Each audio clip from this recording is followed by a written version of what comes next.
Hello, everybody. Welcome to my new trade recap of last week.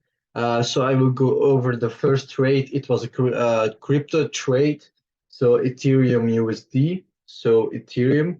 So if I look on the weekly chart, what could we see on the weekly? We are majorly bearish because we had here our low here. This is our new high here. So then we create a new low. This is an indicational bearish trend.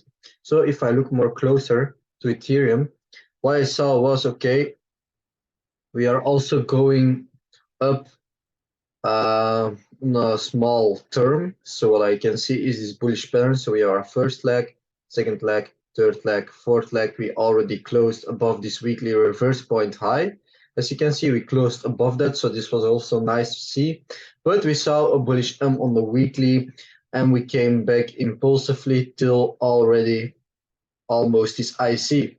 So I went till daily chart, and what I saw, because the weekly was giving me a bullish pattern, so what I saw on the daily was this is our low and this is our whole leg high. This is one impulse, so everything between is low and high can be just a correction for potentially more upside momentum.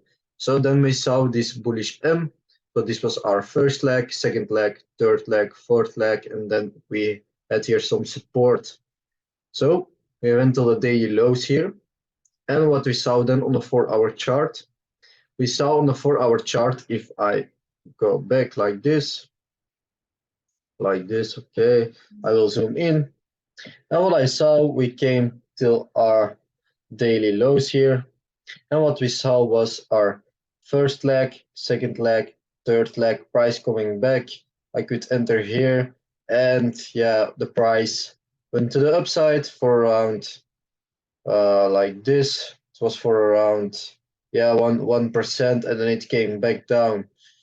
So then the trade went a little bit more up, but it was a break even, and then it went more down. So this was a bullish under a previous lower high that we traded, this one here.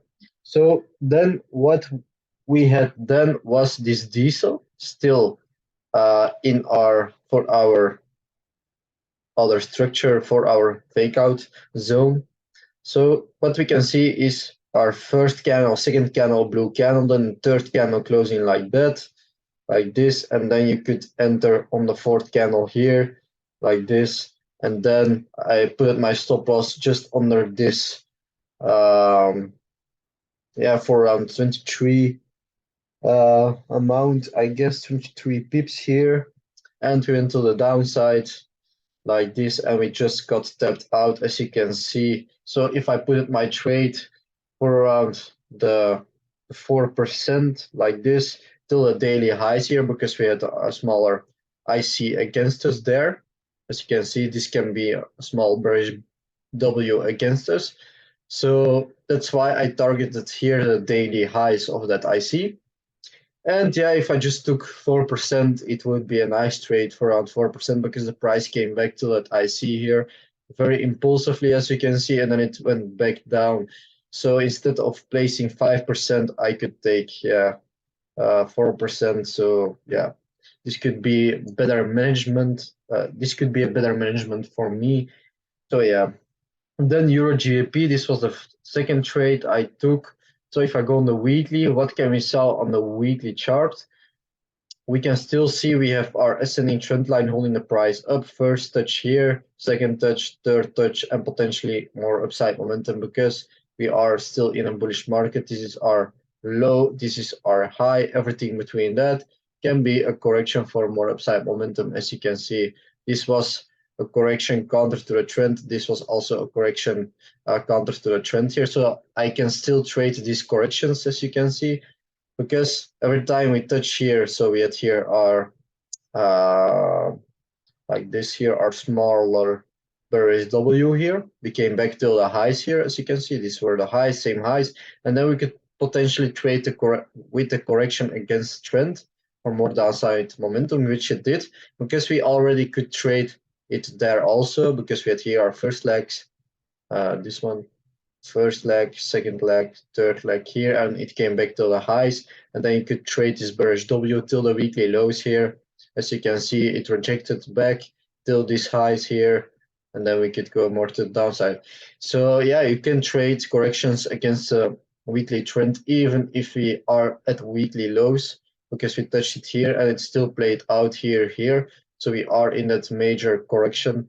So yeah, this is still possible. So I went till the daily, and what I saw on the daily was, the daily is also still bullish for me. This is our low and this is our new high. So everything between that, as you can see, can be a correction for more upside momentum. So what I saw, okay, can we have a daily pattern against the daily trend? So what I saw was, here we have our first leg, second leg, third leg, bearish W, and then we have here the same low, so we expect the same highs. So we have that natural W that can play out.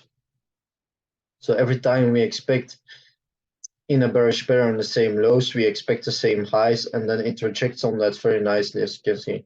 So I drew my daily zone at the daily highs, and then a potential pattern against us. And this pattern could be the shoulder 1 here. We had shoulder 2 against us, so that's why I wanted to take here some partials at this daily zone, like that. So we had here an entry. I didn't took it because it was last week, and then we came back all the way here without touching the reversal pattern with that smaller bullish M here. So this was still a possibility that it could play out because we didn't touch our reversal zone. So that's why I was still looking at this daily zone when we came back. So then I went to the 4-hour. What I saw was, then I just opened it manually because it was around 11 p.m. in midnight, so the spreads were high, and it was on my C trader open. So then I was tapped in lower, but even if I wasn't tapped lower in, my stop loss would still be hit if I studied here or here or here. It was just just a minus 1% trade for me, because we had here a diesel that was formed the first candle here, second candle, nice red candle, which is a must. Then the third candle and the fourth candle, I do take my limit. And yeah, we just went to the upside, taking some liquidity higher as this fake out a black line, and then we gathered some sellers in that part, and then we went straight to the downside. So that's why I had here a minus 1%, because my entry was not the best, and the stop loss could be more to the upside, but then it was still a minus 1% because the we took some liquidity above that fake out black line, and then we went to the downside. So yeah, so this was a good forecasted trade, but only just a negative one. But it played out very well till the daily inversions and shoulders, potentially till the daily lows here. So yeah. Then AUDJPY, this was a good trade for me. So on the weekly, what can you see on the weekly? Just again trading with a correction against the weekly driver, because what you can see is this is our low wick and this is our new high, because these are the same highs. This is just for me going over into each other, so this is one leg for me. So, and then as you can see, we broke it here with this candle here, so this is one impulse indicational bearish for me. So we are making also lower lows and lower highs here. So I saw we had here a potential shoulder 1. This is the head, shoulder 2, descending trend line holding the price down here, which it touched here, and then we went back to the downside. So this was a nice thing to see, but I could still trade with that correction, because we still didn't touch the weekly highs. Even if we touched the weekly highs, we didn't touch that weekly reverse point liquidity zone. So if we like this weekly reverse point, if we touched like this, we are in that correction and we're still going in that correction, and we touch this weekly wick and we came above that, then it's time to not buy anymore, because then it's a sign that the banks will take out a lot of traders and that they will go to the downside. So that's why I will not look it anymore when we go over this weekly reverse point liquidity zone. So we can still trade with the correction, and we had a pattern. We had our first leg, second leg, third leg, and then we came back to the weekly lows here, which is nice for taking some liquidity for more upside momentum. That's why I was still looking to take this trade till the shoulder 1 here had shoulder 2, potentially. So I went then to the daily chart, and what I saw on the daily chart was I saw there a bullish M potentially play out, because we had here our like this our first leg. This is one leg because all the weeks go over into each other. So I see it like this. This is one leg, then we go up, and then we have a new low, and then we came back, and then we made this kind of shoulder 1, head, shoulder 2 without a break, and then we broke it. So as you can see, this was our high. This is our new low. So here we broke it, so we could make here a potential shoulder 1, head, shoulder 2. But then I saw also this bullish M playing out. This is the bullish M that could play out. So that's why I also took the fib from the low here to the high, because this is our new high and this was our previous low. This is not a new high because we didn't broke the wicks. So this is a low and this is a new high. So then I took the fib from the low to the high, and then we had a bullish M between that. So that's why I was looking till this daily lows, because the fib levels from the daily. So if I delete all these drawings, the fib level, so this 61.80, 78.60 here is falling in between these daily lows. So we touched the daily lows. I just drew my daily white zone of interest there. And we went to the 4-hour, and what I saw was a diesel.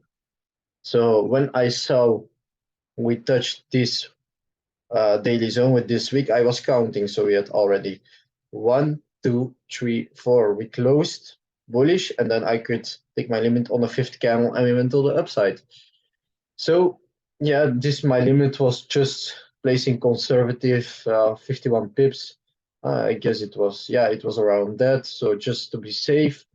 And yeah, the price went to my break-even point here till that previous lower high to be safe. Then it had some sellers, and then we had the ascending trend line holding the price up from there. And then yeah, we just went till the upside very aggressively till Friday. And then I took a lot of I took just everything out at this daily zone of interest. So why I did that? So it was around 3.1%, I guess. Yeah, around that. I took the round number here, like this. So on the daily, what I saw there was big sellers at this IC. So the first structure I encountered was this IC potential bearish W. So, and we had here also some sellers kicking in, sellers, IC, sellers. So this could potentially have some very nice resistance to go more to the downside. So that's why I took everything out there. And yeah, it just went to the upside. So yeah, no problem. I just taking some safe partials out at the zone of interest. So this was my week. I took around 1.5% net of gain last week from these 3 trades, Ethereum, EURGBP, and AUDJPY. I missed around 4 trades, and NZG-GPY, CAD-GPY, gold and silver. So yeah, these trades I missed, so nothing to do about it. So yeah. So guys, see you next week, and I hope you had a nice trading week, and yeah. Goodbye.